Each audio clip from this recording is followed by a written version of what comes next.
Hey everybody, this is Phoenix Down, and welcome back to Let's Play Chrono Trigger. In the last episode, we discovered the source of the devastation that ruined the future.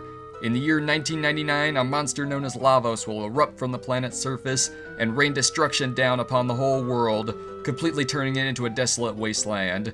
And we decided we're not going to have any of that. We are going to change history for the better. Eventually. Not today, though. In today's episode, we're actually traveling a little bit off the beaten path, going through the sewer access for starters. You know, this is a totally optional segment of the game at this point. You will have to come here eventually, but not right now. But I figured you can pick up some items that are more useful right now by coming here at this point. And you also get a little bit of foreshadowing for events to come in the future of the game, so figured why not? Let's go through here. This room. Oh boy, this room could be either a nightmare or just a cakewalk if you know what to do. But we have a diary here, and we're on the last page. It's all over. The fishmen attack if I make even the slightest noise. I'd rather have my gums scraped than have to fight these fiends. I'm actually a little surprised they put that in there. That seems kind of graphic. I mean, that kind of weirds me out a little bit. But anyway, I'm surprised Nintendo allowed that. But anyway, in this room, basically, what happens is you'll get attacked by all these fish monsters if you do things that'll make noise. So hey, here's a little kitty here. Ah, bad kitty. Nuts. But alright, we showed these guys last time, but I figured one battle with these guys won't hurt. We got the Nereids, or Nereids, something like that. It's hard to pronounce some of these enemy names eventually. It's probably even harder to pronounce in the Nintendo DS translation. I'm waiting for Luca's bar to fill up so I can do a fire whirl on these two down here. And Marley, I'm just gonna have you attack the one over here. The fire whirl should take them out. Alright, good, alright. Yeah, these guys have maybe about 150 HP, something around that ballpark. So if everyone wails on them now, we should be able to take them out. Okay, maybe it's a little under 150, but it's about there. They give pretty good money too, so it's worth. I think it's worth fighting these guys. But basically, in this whole area, we have all these little traps and tricks that'll make noise, that'll summon more fish guys. Ah, nuts. Alright, moving on. Yeah, if you use a fire whirl on the center one of the three at the top, you can take all three of them out in one go. Oh, we have some cheese. Got any cheese? Ah, nuts. Alright, nice. Chrono gained a level from that battle. I'll take it. And I'll take this save point. I could really use it. I should set up a shelter or something. What the? Ha, that one's clever. Yeah, that one was pretty clever, having the save point be the little jingle that the save point makes when you touch it, summon the fishmen. Unfortunately, those fish guys were all scattered too far apart for the flame whirl to hit more than one at a time.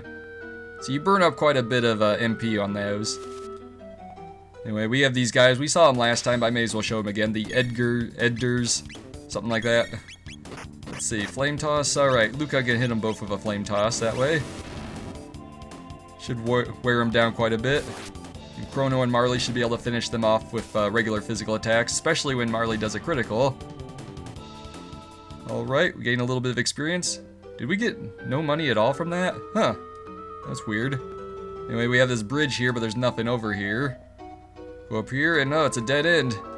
But we also have what looks like there could be a bridge here at some point.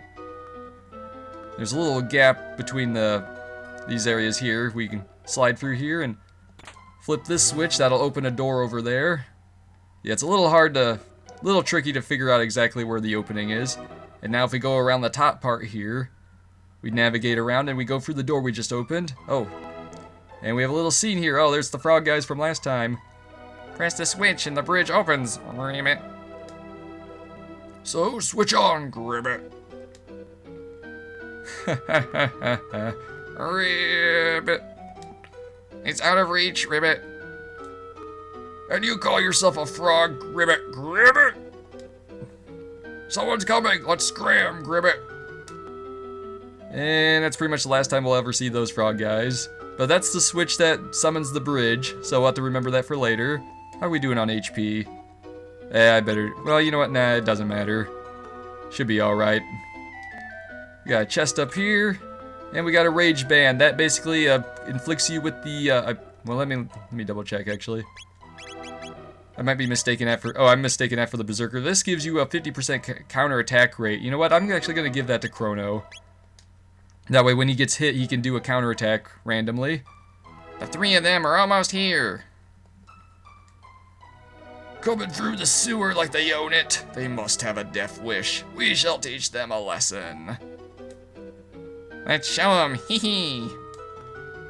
Just let them come through here. They'll be chopped liver. Ha ha ha ha ha ha. Hee hee hee hee. Har har har har. Ha ha ha ha ha ha. Hee hee hee. Ho ho ho. Oh, and the guard noticed us and just fled. Huh? And it's time for an unimportant boss battle against Sir Crawley. I'm going to have Luca and Chrono do Fire Whirl. See how much damage this does. I'm forgetting exactly how much damage it really does. Oh, that's not too bad. And Sir Crawley, he has a technique that can reduce you down to 1 HP. That's why I didn't bother healing before this fight. But you definitely want to heal afterwards because his physical attacks can hurt pretty hard by themselves. I'm going to have Chrono do a regular physical attack and just... Okay, a critical hit'll work. Not quite as good as the flame toss all the same, but I'll take it. I'm going to leave Marley on standby just in case I need to do some healing. Alright, another critical hit. Nicely done, Chrono. Alright, here we go. Let's do another Fire Whirl. That did a little bit more damage. And yeah, I should probably heal Chrono because one more regular physical attack from Sir Crawley will finish him off, unless we finish Crawley off first. Yeah, that was not much of a boss battle. They don't even give you special boss music for this fight. Imagine if you came here later in the game, it would have been totally anticlimactic there. And Luca gained a level, alright. I do want to heal up Chrono real quick though.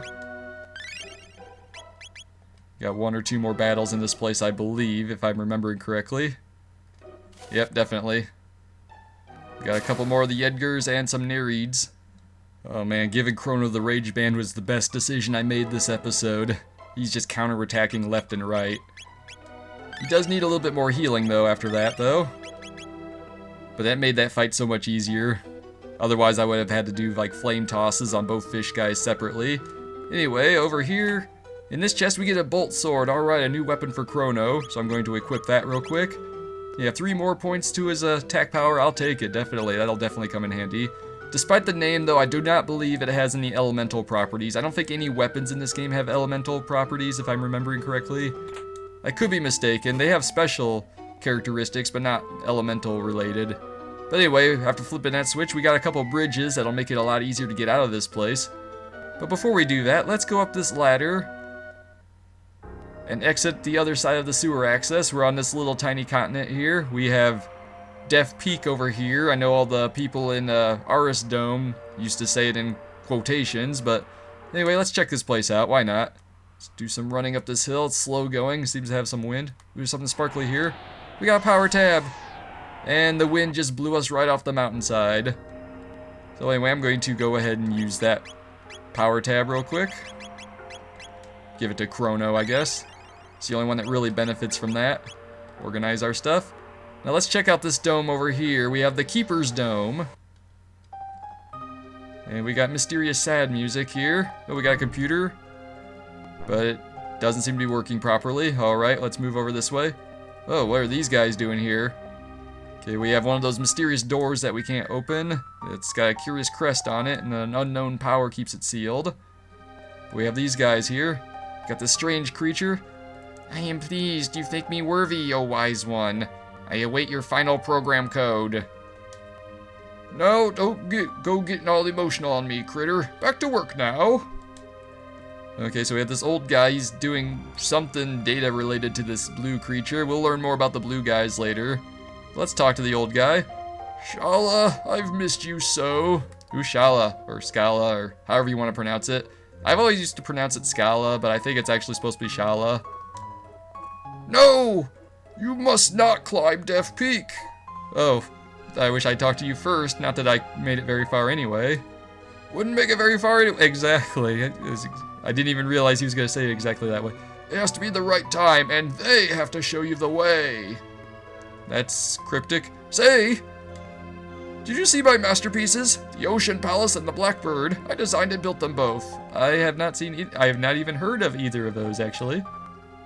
But yeah, that's about all you get here, just some foreshadowing, and this place will be important much later in the game, but not right now. And that's pretty much everything you can do here at this point. We'll return here later, around that point when we were able to open those crest doors. Spoiler alert, we will be able to open those doors eventually. There's nothing else to do on this continent, so let's go back through the sewer access. Thankfully, since we have those bridges up now, we can pretty much avoid all the monsters now. Go up through here, cross this bridge. Yeah, this is the point we started the episode at. Go over here and up this ladder, and we are out. So now let's head on over to Lab 32. We've got some time today. We're at Lab 32. We got a chest over here. It's fairly easy to miss, but it's just a mid-tonic, so it's not that important. Now, if you remember last time, Doan, the old guy from Aris Dome, gave us a bike key, and here's the jet bike that it goes to. So let's start this thing up. Ooh, hey, it's still running. But unfortunately, it summons these robots. Nuts. But, hey, wait. We're not fighting? What's going on, guys? Hold it right there. Whoa, what are you? What's with that hair? Hey, it's the man. Oh. Like, thanks for the intro, babe. The man. Oh wait. You lowlifes can call me Johnny.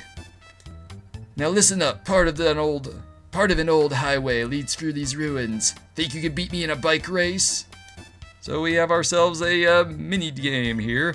Use that jet bike and don't chicken out, babe. Do you know how to ride? You know what? For the folks at home, why not give a demonstration here?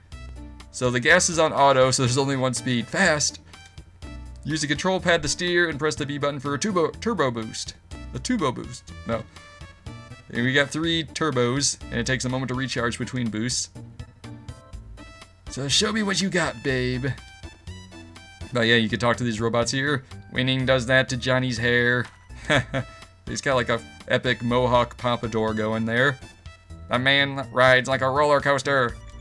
I'm surprised you guys even know what a roller coaster is in this future, and I think these guys just say the same things.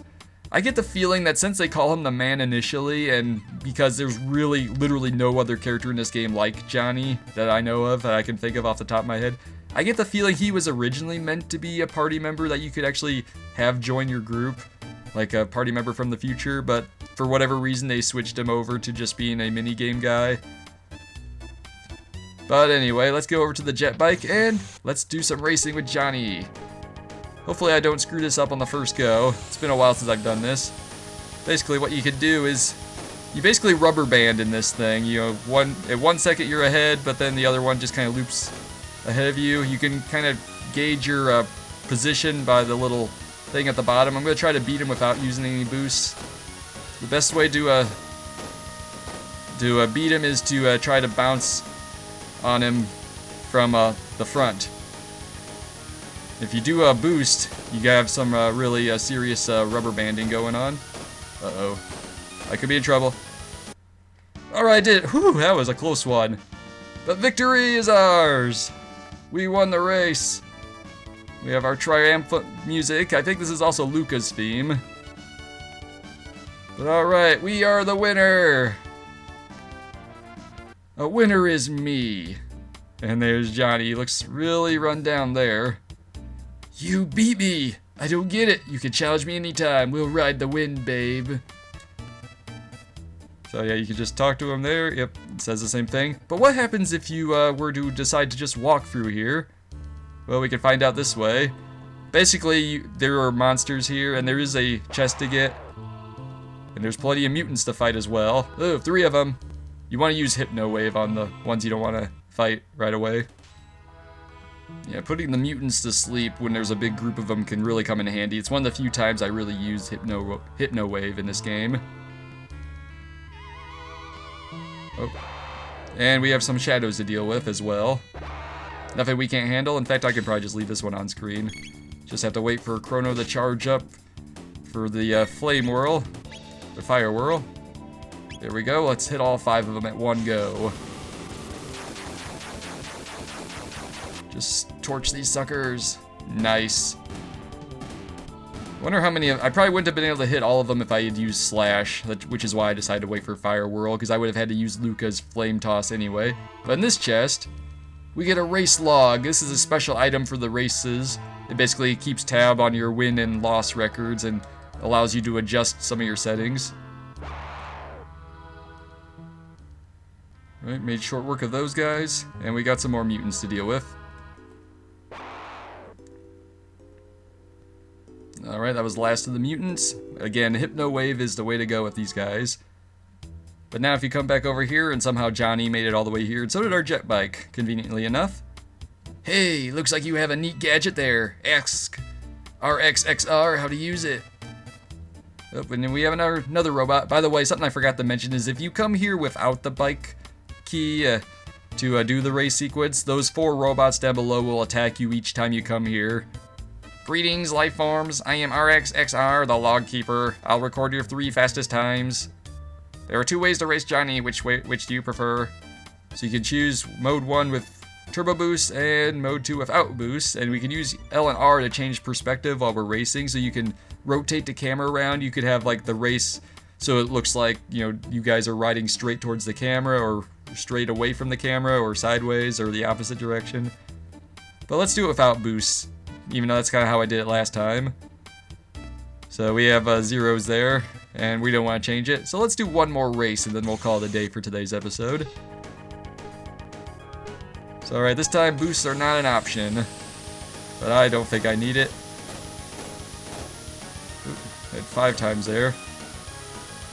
But yeah, there's not a whole lot you could do to adjust the race time other than, say, staying ahead of Johnny the whole time by bouncing off of him. Okay, we're about halfway through the race, but yeah, if you change the perspective, you can do it like this. But I should probably stop fooling around with the camera while I'm trying to win. Uh-oh. This could be bad for me, and whew! By the skin of my teeth yet again. That was a close one. Alright, victory is ours! We won yet again! Johnny, you're losing your edge, apparently. Okay, he says the same thing as last time. We'll ride the wind, babe. That's a new high score. Impressive. And I think if you do a high enough score, you might get items from him. I don't quite remember. It's nothing. I don't think it's actually important. But anyway, guys, next time on Let's Play Chrono Trigger, we're going to continue traveling through the future on our way to Proto-Dome in hopes of finding a way back to our own time. So this has been Phoenix Down, and I will see you guys next time.